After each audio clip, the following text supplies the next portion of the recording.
9R1, série 25. Quel est le PPMC de 6 et 9, c'est-à-dire le plus petit multiple commun entre le nombre 6 et le nombre 9? Donc ça va être 18. 18 étant égal à 3 fois 6 et en même temps à 2 fois 9. Et on n'arrivera pas à en trouver un plus petit. Question 2.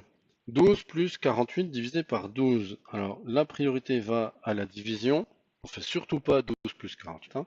Donc 48 divisé par 12, ça fait 4. Et 12 plus 4, ça donne 16. Question 3. Quelle est la valeur de l'angle mesuré? Donc l'angle qui est indiqué ici. Là, on fait attention, on a deux séries de graduations sur le rapporteur. L'angle mesuré correspond à cet angle-là, c'est-à-dire que le bord du rapporteur qui a été aligné sur le côté de l'angle, c'est celui-ci, à droite. Donc la graduation à lire, c'est la graduation dont le 0 commence ici. Autrement dit, ce n'est pas la graduation extérieure qu'il faut lire, c'est la graduation intérieure, ici de droite à gauche. Donc on est à 110, et puis 111, 112, 113 degrés. Donc attention à ne pas prendre directement le premier truc qu'on lit, et puis à dire c'est genre 167 degrés. Question 4. Dessine deux droites perpendiculaires. Ben, pour en dessiner deux, on va déjà commencer par en dessiner une. Donc voilà, on place. Voilà, on considère que c'est une droite. Si je veux une deuxième droite qui est perpendiculaire à la première, moi je dois former un angle droit. Alors j'ai deux façons de faire. Soit j'ai une équerre, je m'aligne correctement, je trace et après je prolonge. Mais souvent ça fait des petits décalages d'alignement. Alors c'est vrai que si on a cet outil-là, on est censé avoir au cycle, on peut faire 90 degrés en utilisant ici la partie rapporteur, là, par transparence.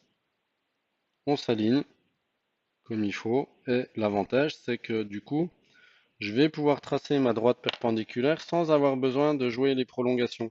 Donc ça va être sans petit défaut de décrochage ici. Voilà, mais au pire, on arrive quand même à se débrouiller avec une équerre classique. Et question 5, dessine une droite D et un point C situés à 2 cm de cette droite. Bon, eh ben on va dessiner une droite D déjà pour commencer. Et un point C situé à 2 cm de cette droite. Alors, il faut savoir que quand on parle de la distance entre un point et une droite, c'est une distance qui doit être mesurée à angle droit. Donc, je vais avoir besoin à nouveau d'une perpendiculaire. Donc, je peux utiliser une fois encore ce magnifique outil. Et l'avantage en plus de ce magnifique outil, c'est que je vais pouvoir prendre directement mes 2 cm ici. Là, j'ai mon angle droit. Hop, je place